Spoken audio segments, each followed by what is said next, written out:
ఎమ్మెల్సీల రాజీనామాలతో రాజకీయాలు చేస్తున్నారా? వాస్తవానికి ఇది ఒక విచిత్ర పరిస్థితి అని అనుకోవాలేమో, లేదంటే గతంలో ఇలాంటి పరిస్థితులు ఎదురైనయా ఎవరైనా రాజీనామాలు చేస్తే? ఎందుకంటే ఎవరికి వాళ్ళు రాజీనామా చేయాలనుకున్న తర్వాత ఖచ్చితంగా ఏదో రాజకీయ కారణం ఉంటుంది. పార్టీ మారడమో, లేదంటే వేరే వాళ్ళు ఆఫర్ ఇవ్వడమో, ఏదో ఖచ్చితంగా జరగకుండా అయితే ఉండదు. అయితే స్వచ్ఛందంగా రాజీనామా చేస్తేనే ఆమోదిస్తాము, లేదంటే తిరస్కరిస్తాము అనే దానికి ఇప్పుడు తాజాగా మండలి చైర్మన్ తీసుకున్న నిర్ణయం ఇక్కడ ఒక ఎగ్జాంపుల్ అని అనుకోవాలా. ఎందుకంటే జయమంగళ వెంకటరమణ ఆయన ఆల్రెడీ కోర్టుకు కూడా వెళ్ళారు. కోర్టు కూడా ప్రశ్నించింది, ఎన్ని వారాల్లో మీరు రాజీనామాకు సంబంధించి ఏం చేస్తారనేది వివరణ కూడా అడిగింది. దానికి సంబంధించి వివరణ కూడా ఇచ్చారు. కానీ ఇక్కడ స్వచ్ఛందంగా రాజీనామా చేసిన వాళ్ళకే, లేదంటే నేరుగా నన్ను వచ్చి కలిసి రాజీనామా సమర్పించిన వాళ్ళదే ఆమోదిస్తాము అన్నట్టుగా చైర్మన్ వైఖరిని ఎలా చూడాలి? ఇదే అంశం మీద చర్చించే ప్రయత్నం చేద్దాం. సార్, ఒక రకంగా మోషేన్ రాజు గారు వైసీపీ తరపున, లేదంటే ఒక వైసీపీ అభ్యర్థిగానో ఆ చైర్మన్ గానో ప్రవర్తిస్తున్నారని అనుకోవాలా? ఆయనకున్న విచక్షణ అధికారాలను రాజకీయంగా ఏమన్నా ఉపయోగిస్తున్నారు అనుకోవాలా? ఎలా చూడాలి ఆయన తీసుకున్న నిర్ణయం? అనైతిక ప్రవర్తన ఖచ్చితంగా చెప్పాలంటే. ఎందుకంటే ఇప్పుడు రాజీనామా చేసినప్పుడు స్వచ్ఛందంగా చేయలేదని అనిపించింది. గుడ్, అది అనిపించే హక్కు ఉంది. ఎందుకంటే ఆయన చేతికి ఇవ్వలేదు, కార్యదర్శి చేతికి ఇచ్చి వెళ్ళారు. తర్వాత ఈయన పిలిపించారు కదా, పిలిపించకుండా పిలిచినప్పుడు అవతల వాళ్ళు రాలేదు అనుకోండి, ఖచ్చితంగా వాళ్ళ తప్పు. అప్పుడు స్వచ్ఛందం కాదు, ఎవరి చేతనో చేయించినట్టు. అలా కాకుండా మా బొత్స సత్యనారాయణ గారు ఒక కంప్లైంట్ ఇచ్చారు, వీళ్ళందరినీ ఇన్ఫ్లుయెన్స్ చేశారని. దాని మీద కూడా ఎంక్వైరీ చేస్తే అది అవును అనిపించింది, వీళ్ళది కాదనిపించింది. ఈయనతో పాటు మిగతా వాళ్ళని కూడా నేను ఎంక్వైరీ చేశాను.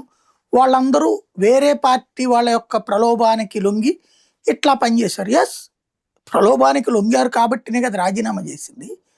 వాస్తవంగా మనకి దాన్ని ఏమంటారు, సభా హక్కుల ఉల్లంఘనలు కాదు కానీ వేరే పార్టీకి షిఫ్ట్ అయ్యారు అన్న పేరుతో అనర్హత వేటు అడుగుతారు కదా మామూలుగా.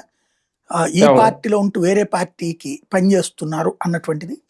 అలాంటి అనర్హత వేటు వెయ్యాల్సినటువంటి అవసరం యాక్చువల్గా వీళ్ళందరూ వేరే పార్టీతో ఉన్నారు కాబట్టి క్లియర్ కండవాలే వేసుకున్నారు. బర్తరఫ్లు కుదరదు కానీ పార్టీ వీళ్ళకి ఆ సభ్యత్వాన్ని తొలగించడం అనేటటువంటిది వీళ్ళ చేతిలోనే ఉంటది కదా, స్పీకర్ చైర్పర్సన్ చేతిలోనే ఉంటది కదా. ఇప్పుడు పోతుల సునీత ఉన్నారు, బీజేపీలో చేరిపోయారు. అసలు అందరూ ఇటు వీళ్ళు తెలుగుదేశంలోనే ఉన్నారు, క్లియర్ అది. ఈవెన్ అక్కడ అదే మండలిలో తెలుగుదేశం తరపున ఉపన్యాసాలు ఇస్తున్నారు. లెక్క ప్రకారం వాళ్ళు కనుక రాజీనామా చేయకపోతే వాళ్ళది అనైతికం. వాళ్ళ మీద అనర్హత వేటు వేసే హక్కు, నైతిక హక్కు నీకుంది ఆ ప్లేస్. కానీ ఇక్కడ అనైతిక ప్రవర్తన వ్యవస్థ చేయకూడదు. వాళ్ళని పిలిచారు, వాళ్ళు ఏమని చెప్పారు వచ్చి, ఎస్ స్వచ్ఛంగా ఇక్కడ ఫార్మెట్, స్పీకర్ ఫార్మెట్ అంటారు, 2 లైన్లు. ఏమని అంటే, నేను నా మనస్ఫూర్తిగా నా పదవికి రాజీనామా చేయుచున్నాను, నా మనస్ఫూర్తిగా చేస్తున్నాను. దాని వెనకాల 100 కారణాలు ఉండొచ్చు. నా మనస్ఫూర్తిగా రాజీనామా చేస్తున్నాను అన్నప్పుడు ఆటోమేటిక్గా ఆమోదించాలి. దాంట్లో అలా కాకుండా వైఎస్ఆర్ కాంగ్రెస్ పార్టీ నాకు ఈ సీట్ ఇచ్చింది, అధికారం కోల్పోయింది, ఇప్పుడు తెలుగుదేశం వచ్చింది, నేను ఒకప్పుడు తెలుగుదేశం నాయకుడినే, కానీ ఇప్పుడు వీళ్ళు ఇచ్చారు కదా ఎమ్మెల్సీ అని నేను ఇటు వచ్చాను, మళ్ళీ అది కాదన్నారు కదా అని చెప్పేసి వెనక్కి వెళ్ళిపోదాం అనుకుంటున్నాను నా పార్టీకి, అందుకోసం నేను రాజీనామా చేస్తున్నానని ఏమైనా డీటెయిల్గా రాసిచ్చారనుకోండి, అప్పుడు దాని మీదన ఎంక్వైరీ సందర్భంగా ఇట్లాంటి భావనలు ఉన్నాయి కాబట్టి నేను యాక్షన్ తీసుకుంటున్నాను, ఓకే మీ రాజీనామా ఇప్పుడు మీరు ఒప్పుకున్నారు కదా కాబట్టి ఆమోదిస్తున్నానని చెప్పడంలో తప్పులేదు. లేదా అట్లాగిట్లాగా వేరే పార్టీ తరపున ఇతను పనిచేస్తున్నారని మన సొంత పార్టీ వాళ్ళు వచ్చి కంప్లైంట్ చేస్తే దానికి ఆ కన్సర్న్ ఎమ్మెల్సీకి నోటీస్ ఇచ్చి అతను అవునండి నేను ఆ పార్టీ తరపునే పనిచేద్దాం అనుకుంటున్నాను, మన పార్టీని వదిలేద్దాం అనుకుంటున్నానంటే అప్పుడు తీసేయడం ఒక ఎత్తు. బట్ వీళ్ళంతట వీళ్ళే రాజీనామా చేశారు. చేసినప్పుడు ఇంకా స్పీకర్ ఫార్మెట్ ఇస్ ఫైనల్, అది అల్టిమేట్. అది అలా కాదు, మీరు ఎవరో ఇన్ఫ్లుయెన్స్కు లొంగి ఉంటారు అంటే ఎవరో ఇన్ఫ్లుయెన్స్కు లొంగడం వల్లే కదా వాళ్ళు రాజీనామా చేసి, అది అనైతికం కదా. వాళ్ళు నైతిక ప్రవర్తన అనుసరించారు, మేము ఆ పదవిలో ఉంటాం కరెక్ట్ కాదు. అక్కడ నువ్వు మరింత నైతికంగా ఉండాలి కదా. ఎస్ అందుకని మీది వదిలేస్తున్నామని చెప్పి. కానీ మనకి ఏ పార్టీ టికెట్ ఇచ్చిందో వాళ్ళకి లాయల్టీ ప్రదర్శించడం కోసం ఇప్పుడు అమలు చేయకుండా తిప్పి పంపడం. మళ్ళీ వాళ్ళు అప్పీల్కి వెళ్తే మళ్ళీ ఏ హైకోర్టు మీరు ఆయనే రాజీనామా చేస్తారు మీకేం బాధ అని ప్రశ్నిస్తే అప్పుడు తీస్తే ఈలోపు ఎన్నికల టైం అయిపోతుంది. యాక్చువల్గా ఏడాది ఎండింగ్ అనుకుంటా ఆ సీట్లు ఒక 20% మారిపోతాయి. దాదాపు 14 ఏమో పదవీ కాలం పూర్తవుతుంది, కొత్త వాళ్ళకి అవకాశం వస్తుంది. అట్లాగా దాంట్లో వీళ్ళలో ఎవరన్నా ఆ టైంకి అయిపోతుందన్న ఉద్దేశంతో చేశారా అంటే రెండో కోణమే కనబడుతుంది ఇక్కడ. 2027 మార్చికి వెళ్ళలో కొంతమంది అయిపోతున్నాయి అంటండి మేబీ అప్పటి వరకు అలా. అదే వాస్తవంగా 2 ఏళ్ల కాలాన్ని వదులుకున్నారు తెలుగుదేశం. వాళ్ళకి ఈ 2 ఏళ్లకి వాళ్ళ దాంట్లో చేర్చుకుని టికెట్ ఇద్దాం అనుకుందో, లేకపోతే కొన్ని ప్రచారాలు జరిగినట్టుగా రాజ్యసభకు కానీ శాసన మండలి కానీ శాసనసభలో కానీ ఎవరైతే రాజీనామా చేస్తారు, శాసనసభలో కాదు మండలిలో, వాళ్ళ ప్లేస్ లో ఎన్ని నెలలు ఉంటే నెలకింత అని చెప్పి ఇస్తామన్నారని ఇట్లాంటి ప్రచారం కూడా జరిగింది. అయితే అట్లాంటి వాటి మీద ఎంక్వైరీలు చేసి ఉండాల్సింది, అదేం జరగలేదు ఇక్కడ. అది విచిత్రం. సార్ వాస్తవానికి ఏడాది పైగా అవుతుంది వీళ్ళు రాజీనామాలు చేసి, ఇంకా ఆమోదించలేదు. అంటే చైర్మన్ కొన్న విచక్షణాధికారాలతో ఎన్నాళ్ళైనా దీన్ని ఆపచ్చా? ఆల్రెడీ కోర్టు కూడా జోక్యం చేసుకుంది, కోర్టు కూడా వివరణ అడిగింది. కోర్టు జోక్యం లేకపోయి ఉంటే కనుక వీళ్ళు డ్రామా ఆడేవాళ్ళు. ఇదివరకు కనుక రాష్ట్ర విభజన టైంలో గుర్తుంటే 2009 అంటే 2009లో ఎన్నికలు జరిగినాయి కదా. 2009లో ఎన్నికలు జరిగితే 2009 డిసెంబర్లో తెలంగాణ ప్రకటన ఇచ్చారు. డిసెంబర్ 9న 23న అబేయన్స్ లో పెట్టారు. ఈ 9 నుంచి 23 లోపు 156 మంది ఆంధ్ర ఎమ్మెల్యేలు రాజీనామా చేశారు.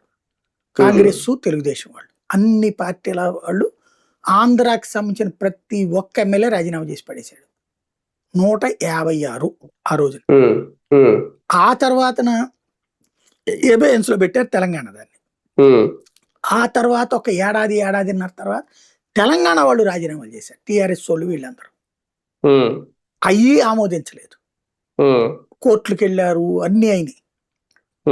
చివరికి అప్పుడు నాదెళ్ల మనోహర్ స్పీకర్ 2014లో సభని లాస్ట్ సమావేశం జరిగిన రోజున సభ క్లోజ్ అయ్యేటటువంటి టైంలో దీని మీద నేను అందరితో మాట్లాడాను, ఎంక్వైరీలు చేశానంటూ అనేక మందిది రాజీనామాలని తిరస్కరిస్తూ నిర్ణయం తీసుకున్నారు. తిరస్కరించే అధికారం ఉంది స్పీకర్కి. తిరస్కరిస్తూ నిర్ణయం తీసుకున్నారు. కొంతమందిది ఆమోదిస్తూ నిర్ణయం తీసుకున్నారు. అట్లాగా ఇప్పుడు నడిచేటటువంటి అవకాశం ఉండాలి లెక్క ప్రకారం అయితే కనుక. ఒకటి సార్, నిజంగా వీళ్ళ రాజీనామా వెనక చంద్రబాబు నాయుడు గారు ఇంకొకరు ఉంటే, రాజీనామా పేరుతో రాజకీయాలు వెనక జగన్మోహన్ రెడ్డి గారు ఉన్నారా? ఇద్దరు మధ్యలో ఈ ఎమ్మెల్సీలతో ఒక రాజకీయ గేమ్ ఏమైనా ఆడుతున్నారా? బేసిక్ గా ఒకటండి, ఇందులో నాకు తెలిసి ఇద్దరు అటు అగ్రనేతలకి సంబంధం లేదు నాకు అర్థమవుతున్నంత వరకు. ఇప్పుడు జయమంగళ వెంకటరమణకి లేకపోతే పోతులు సునీత వీళ్ళేమి పుట్టు వైసీపీ వాళ్ళు కాదు. తెలుగుదేశంలో ఉన్నటువంటి వాడు జయమంగళ వెంకటరమణ, జెడ్పీటీసీ మెంబర్ నుంచి వచ్చినటువంటి వాడు, తర్వాత ఎమ్మెల్యే అయినోడు. మొదటిసారి టికెట్ ఇవ్వలేదు కామినేనికి ఇచ్చి, పొత్తులో సిట్టింగ్ సీటే వదులుకోవాల్సి వచ్చింది టీడీపీ కారణంగా ఇబ్బంది పడ్డాడు. అప్పుడు అంతకుముందు 2014 అప్పుడు అతనికి టికెట్ రావాలి, రాకుండా అడ్డుపడ్డమైంది కామినేని వల్ల. మళ్ళీ మొన్నటిసారి గ్యారంటీ అనుకున్నప్పుడు 24 టైంలో ఇవ్వలేదు. ఆ టైంలో ఏం జరిగింది, ఈయన జగన్మోహన్ రెడ్డి వచ్చేటప్పటికి ఎట్లాంటి వాళ్ళందరికంటే ఈయన సొంత పార్టీ వాళ్ళని నమ్ముకోవడం కంటే బయట పార్టీల్లో ఉన్నటువంటి బీసీలు వీళ్ళందరికీ ఎక్కువ ప్రయారిటీ ఇచ్చుకొచ్చాడు. అలా తీసుకొచ్చుకున్నారు, వాళ్ళకి పదవులు ఇచ్చేశారు. ఈవెన్ మీరు మంగళగిరిలో కూడా అంతే కదా ఇచ్చింది, ఆ చేనేత వీళ్ళకి బీసీలకి విపరీతంగా పదవులు ఇచ్చాడండి. రాజ్యసభ సభ్యత్వాల, ఎమ్మెల్సీల, నామినేటెడ్ పదవుల. ఎందుకంటే బీసీ అనేటటువంటిది ఫిక్స్డ్గా ఈ రాష్ట్రం పుట్టినప్పటి నుంచి తెలుగుదేశం ఖాతాలో ఉంటున్నారు వాళ్ళు. ఎస్సీ ఎస్టీ మైనార్టీలు కాంగ్రెస్ ఖాతాలో ఉంటున్నారు. ఓసీలు తటస్థ ఓటర్ లాగా ఉన్నారు, కాసేపు అటు కాసేపు ఇటు వేస్తున్నారు. అందులో కమ్మటేస్తే రెడ్డిటేస్తే కాపు అటు కాసేపు ఇటు కాసేపు ఉన్నారు. దీన్ని దృష్టిలో పెట్టుకుని అటు నుంచి ఒక ఓట్ బ్యాంక్, క్రిందసారి 151 వచ్చినాయి, ఇంకా పెరగాలి అంటే అటు నుంచి ఒక ఓట్ బ్యాంక్ షిఫ్ట్ చేయించుకోవాలన్నటువంటి ప్రయత్నం చేశారు బీసీలు అన్నటువంటి. అది వికటించి ఉన్న రెడ్లు పోయారు, అక్కడ ఉన్న ఎస్సీ ఎస్టీలు పోయారు అవతలకి. వాళ్ళకి వేయడం బట్టి వాళ్ళకి 164 వచ్చినాయి, వాళ్ళకి 11 వచ్చినాయి. అయితే ఇక్కడ ఈ ప్రాంతాలలో బాధ్యతగా ఉండాలి ఈ టైంలో. బాధ్యత కాకుండా వాళ్ళని మిస్యూజ్ చేస్తున్నారు. ఇప్పుడు ఈ ఎమ్మెల్యేలు ఎవరైతే రాజీనామా చేశారో వాళ్ళు చేసినటువంటిది ఏంటి అంటే వాళ్ళతో ఏదో అవతల వాళ్ళతో మాట్లాడుకున్నారు, పార్టీతో మాట్లాడుకుని వాళ్ళ జోలికి రాకుండా, వాళ్ళ మీద కేసులు లేకుండా వాళ్ళని తెలుగుదేశం నాయకులుగానే భావించమన్నారు. బట్ అట్లాంటి వాళ్ళని చేర్చుకోవాలంటే మనం ముగ్గురం కూర్చుని సమన్వయ సమావేశం పెట్టుకోవాలని చెప్పింది తెలుగుదేశం. బట్ వాళ్ళని కంటిన్యూ చేస్తూ వాళ్ళు రాజీనామా చేసిన ప్లేసుల్లో వాళ్ళనే ఉంచడమా, లేకపోతే కొత్త వాళ్ళు బేదమస్తానరావు తన్నే ఉంచారు కదా. అదే సందర్భంలో ఈ సానా సతీష్కి వచ్చేటికి 2వ సీటు వచ్చినటువంటి మోపిదేవిది. ఇట్లా ఉంటాయి లెక్కలు. కృష్ణ విషయంలోనే కొన్ని మారినాయి సార్. ఇప్పుడు మోపిదేవి వెంకటరామ సీటు మోపిదేవికి రాలేదు, ఇలా కొన్ని మారినాయి. రేపొద్దున నిజంగా ఎమ్మెల్సీలకి ఇప్పుడు రాజీనామా చేసిన వాళ్ళకే మళ్ళీ అవకాశం వస్తుందా? అంటే వీళ్ళు కూడా అంత పట్టు మీద ఉన్నారా? ఏంటి ప్రయోజనం దీనివల్ల? లేదు, అట్లాగైతే కాదు నేను అనుకోవడం. వీళ్ళదైతే నేను చెప్పినట్టు ఆ పదవీ కాలానికి సంబంధించిన నెలకింత నేను అట్లాగా, అంటే అక్కడ టీడీపీతో టైఅప్ ఉండి టీడీపీతో బలంగా ఉన్నటువంటి వాళ్ళు ఎవరు వీళ్ళతో చెప్పడం, మేము టీడీపీకి విరాళం ఇచ్చుకుంటాం, అలాగే నీ సీట్ నాకు వదిలేసుకో, దానికి ఎంత తీసుకో నెలకి, ఎంపీకి అయితే నెలకింతని, ఎమ్మెల్సీకి అయితే నెలకింతని, ఇట్లాంటి ట్రాన్సాక్షన్ జరిగినాయి అన్నటువంటిది ప్రధానమైన చర్చ నడిచినప్పుడు. అంటే ఒక రకంగా పదవులు త్యాగం చేస్తున్నారేమో టీడీపీ కోసం వీళ్ళు అనుకోవాలి. అంతే అంతే, అంటే వీళ్ళ రాజకీయ భవిష్యత్తు కోసం త్యాగం చేసినట్టు. కానీ ఒకటి సార్, నిజంగా ఆమోదించేస్తే తిరస్కరించకుండా ఇప్పుడు వైసీపీకి వచ్చిన నష్టం ఏంటి? దీనివల్ల అంత ప్రయోజనం పొందేసే అవకాశం ఏముంటది కూటమికి? ఏం లేదు. ఇప్పుడు మీరే చెప్పినట్టు రేపు మార్చి దాకా ఉంది కదా ఎలక్టారము. అవును.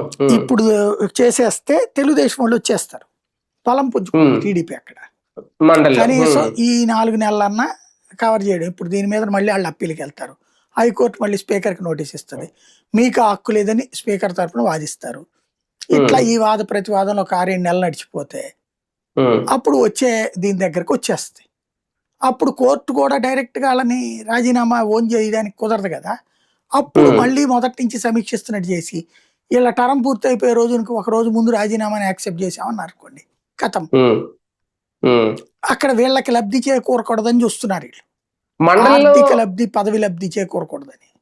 మండలిలో కూటమి బలం పెరిగితే చైర్మన్ మీద అవిశ్వాసం పెట్టే ఆలోచన ఏమన్నా చేస్తారు ఖచ్చితంగా. కాకపోతే ప్రస్తుతానికి ఆ సిచ్యుయేషన్ లేదు. ఇప్పుడు వీళ్ళు చేరినంత మాత్రాన ఏం కాదు అక్కడ, ఎందుకంటే రీప్లేస్మెంటే కదా అక్కడ, అంతమించేది లేదు కదా అక్కడ. కానీ వైసీపీ అనైతికంగా ప్రవర్తిస్తుంది ఈ విషయంలో అనే సంకేతం వెళ్దా? ఖచ్చితంగా వైసీపీ అంటే చైర్మన్ ప్రదర్శిస్తున్నట్టు, వైసీపీ ఎలా చెప్తే అట్లా నడుస్తున్నట్టు వైసీపీ తప్పు చేసింది.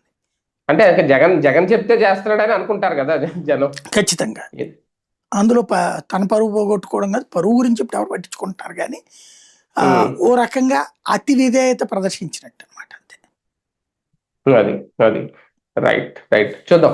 మొత్తానికి ఎమ్మెల్సీల రాజీనామాల విషయంలో ఒక అనైతికంగా ప్రవర్తిస్తుందా వైసీపీ, లేదంటే చైర్మన్ మోషన్ రాజు అనే సంకేతం అయితే వస్తుంది.